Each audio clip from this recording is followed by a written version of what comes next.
Hazel! Mama! I thought you were gone. Oh, shh. You ran. You ran and ran until you found me. Oh, my brave, brave girl. I didn't mean what I said when we argued. I'm sorry. We have loads to talk about. Come on, we can go home. Or to Jolene's. I'll go find us a ride.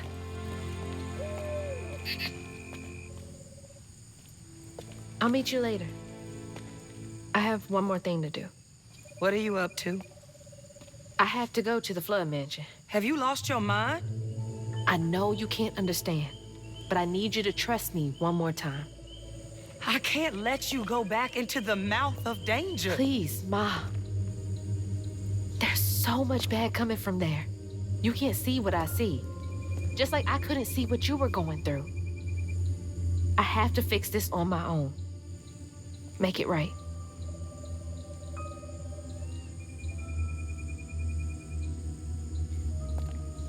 Come back to me, Hazel. Promise me. I promise. I love you, my little bug. I love you too.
Down in the deep south, folks spin tales about the grand tapestry, an invisible weave holding our world together.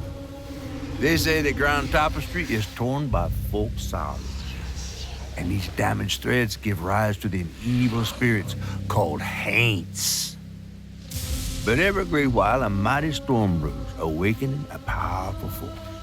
A weaver, gifted with the power to reach into the past and mend folks' deep wounds.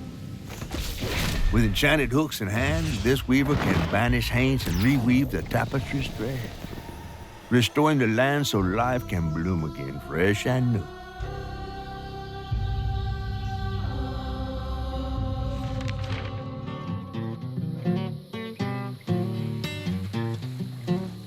The last weaver vanished long ago, but I'm getting ahead of myself.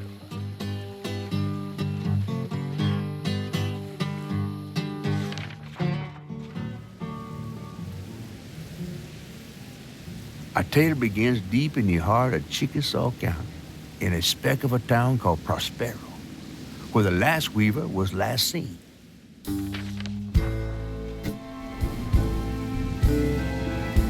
That evening, Hazel's mama was running late, driving home through a storm that seemed hell-bent on drowning the whole South.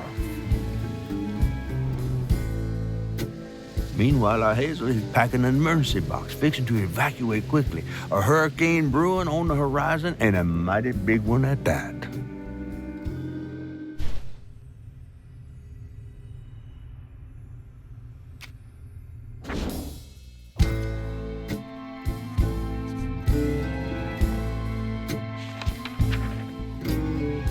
Hazel got no help from her strange grandma. Truth was, she was glad to leave the flood mansion behind. Used to handling things on her own, she set off downriver to find her house and rescue her ma herself. There, magic called to her. A magic she'd felt in her bone, but she had never seen before. And something dark. That old house had hid all manners of odious secrets over the years. Hazel set off to find them all through the hurricane-ravaged land, but her path would lead her to a place haunted by whispers from days of yore.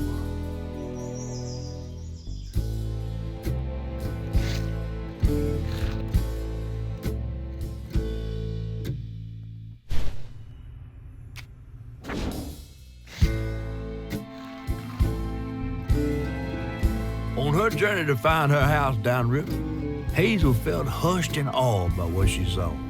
Spirits appeared before her eyes, leaving her stunned.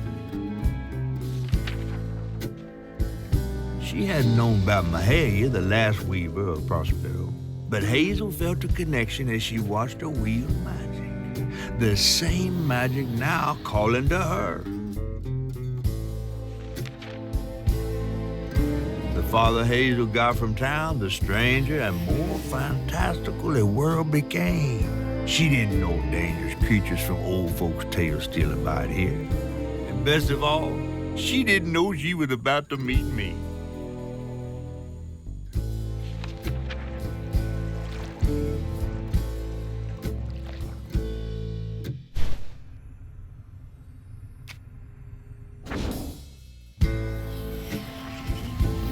As Hazel ventured downriver, her powers grew stronger. She glimpsed the past, seeing some members of Ma and others strange and unknown. Hazel was perturbed by what she'd seen of a giant man tree in his heartache. But thanks to my help, she reweaved his knots and sealed his pain in a magic bottle placed in the grand tapestry. Once she set me loose, I offered her my assistance to locate her Ma. There was more than meets the eyes in these waters. More than just a gentle tree man lurking about. I guided her through the murky waters to the flooded area where her house should have washed off.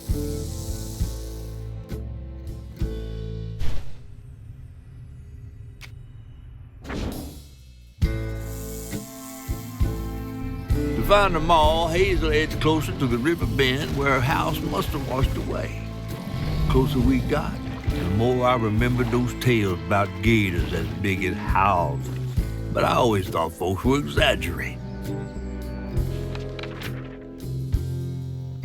Hazel had to cross a flooded land to reach the bend in the river, where they passed, and an old friend rose up like sunken secrets. But the terrorizing legend of Two-Toed Tom still cast a chilling shadow over us. While Two-Toed Tom might have stirred up a mess round these parts, the storm sure done far worse.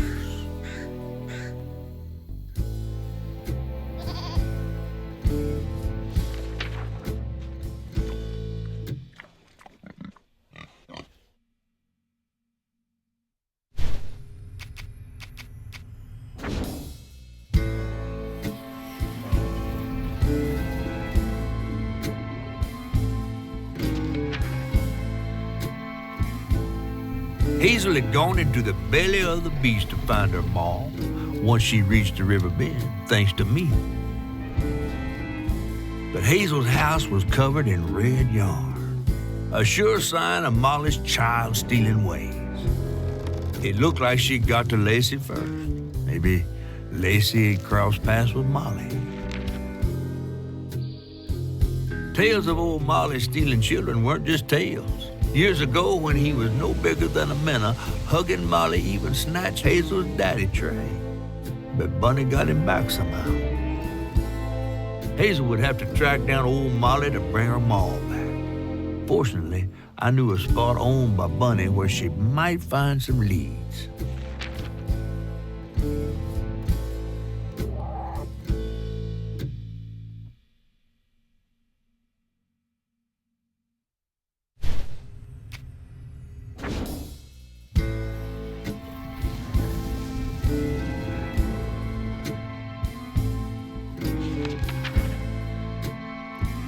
While searching Bunny's cottage for clues about old Molly, Hazel glimpsed her grandma's past and felt sorry for her. But what Bunny did was unnatural. Sealing her dead daughter's spirit in a tree? Despite this, Hazel's powers guided Cherie to find solace in the great beyond.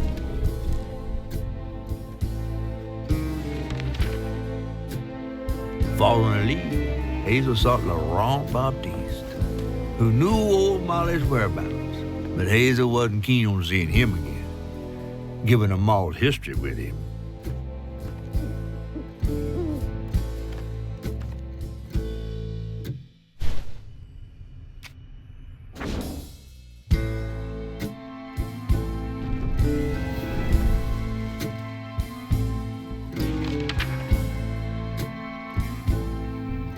Hazel asked Laurent about Molly's whereabouts, but mentioning Lacey stirred him up, turned him into a giant owl. Hazel was shocked to see someone she knew transform him into a creature. Using her magic, she reweaved Laurent's old wounds, bringing him back to his true self. But the guilt and shame would take its own sweet time to fade away. Once Laurent got himself together, he and Hazel headed for old Molly's lair. But Hazel felt uneasy. Even a giant creature like Laurent seemed unsure he could take her all the way.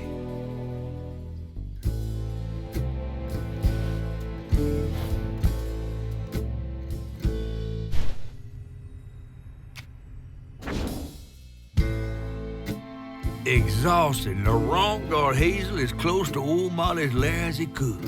But with her growing power, she soared into a gust of wind. Imagine that. As she got closer to the house on the hill, the hair on her neck stood up. But to find her mom, she'd have to go through the haunted holler.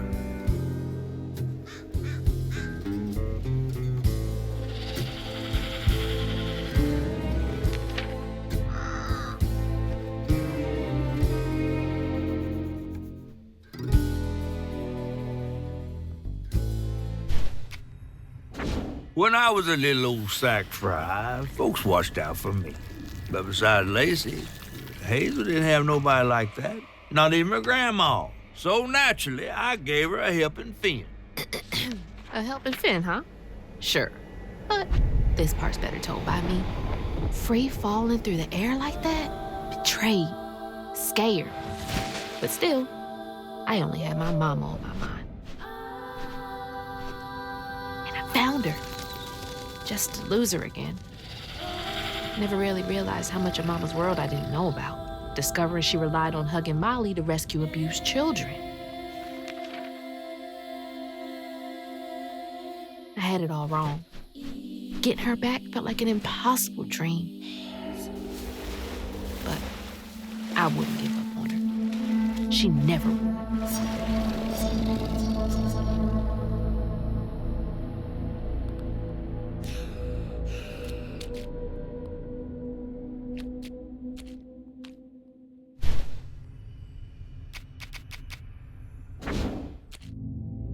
So then I crossed paths with this fella, Rue, who told me to track him and my mama down at Kushma's Cabaret.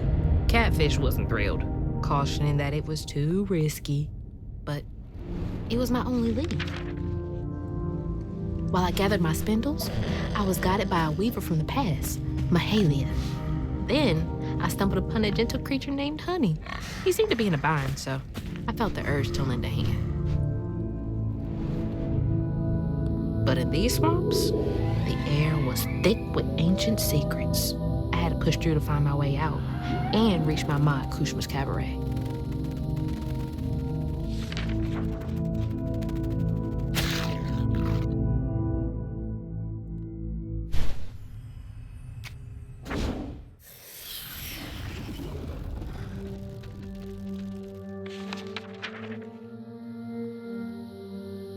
It hurt to even imagine what this woman must have endured.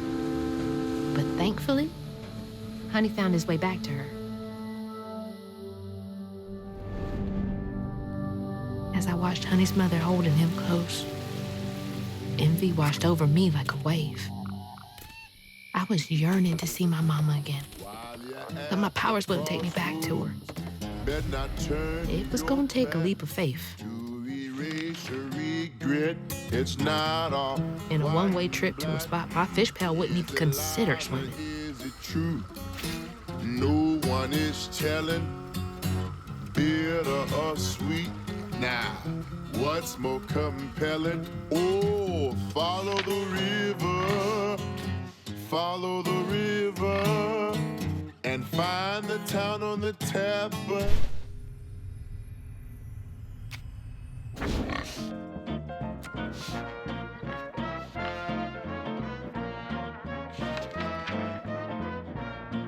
I felt lost in the thickest fog I've ever seen. And the pressure to get to Kushma's Cabaret to find my ma was suffocating. Like the weight of the world bearing down on my shoulders. When I stepped into the cabaret, Rue greeted me. And I felt myself getting caught up in the moment. Here, time seemed to dance to Rue's tune, flowing both forward and backward. After agreeing to his terms, I crossed the threshold and found myself right back where I started. They say you can't mend the past. Well, I was about to put that to the test.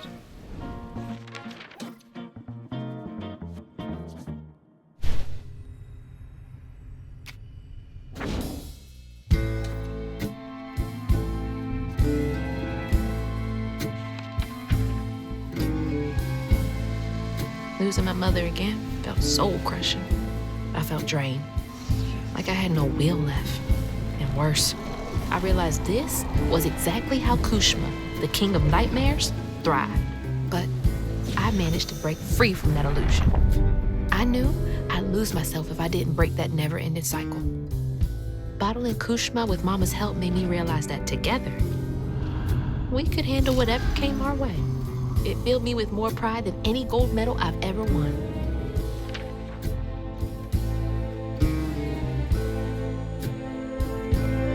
But that's not where this story ends. There was a loose end back in Prospero that needed tying up. It was time to swing by Bunny's again.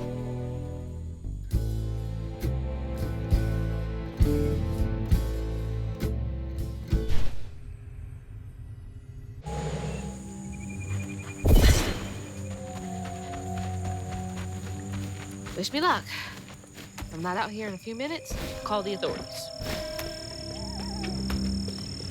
I don't know what to say to her. What is there to even say? All of this stigma was coming from her the whole time. If we can come to an understanding, maybe all of this will clear up.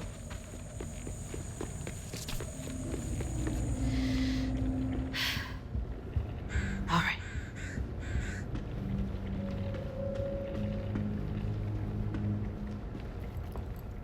Lily? Are you back? How did you...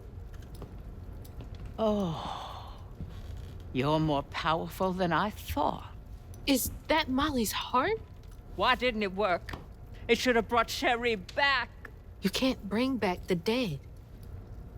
You did something, didn't you? That's why the magic failed. I heard your baby spirit crying. In a tree. She was in pain. I did everything I could to help her. In pain? Or just in your way? You have no idea what loss feels like. When Cherie drowned, I was so raw it hurt to breathe. I'd see cars with those baby on board signs and just want to ram them. This town's full of people who don't deserve their kids, who beat them right in the middle of a store. Why are their children still alive and not my Cherie? I can't imagine what it's like to lose a child. But the things you've done ain't right. Everything I'd done was for Cherie. You had no right to tamper with her spirit. You had no right. You've hurt everyone around you. You murdered Molly. I don't want to hear this. You need to change to make up for what you've done. I can't. I don't even know what to live for anymore.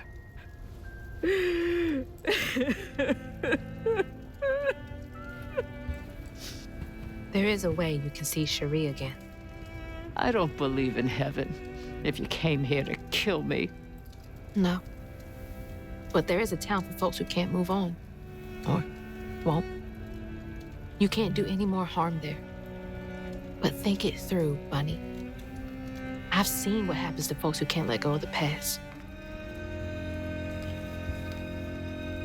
Your choice. Cherie's baby brush. She was so tender-headed, I'd get cross with her. Now I'd give anything to brush her hair again. And you can, my darling. I know who you are. It won't really be her. You'll never be able to tell the difference, I promise. I won't. Not if you don't want to. You're very kind.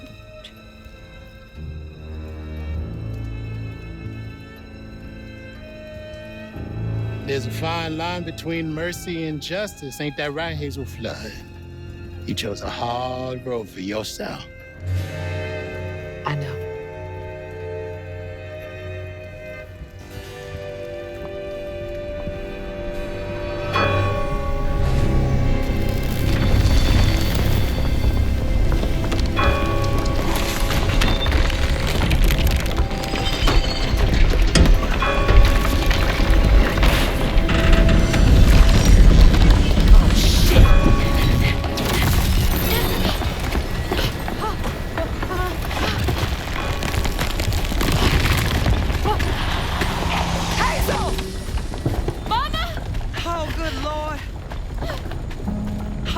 I'm okay. I'm okay.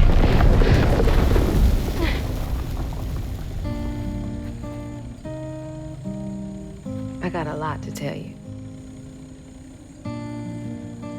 I got time.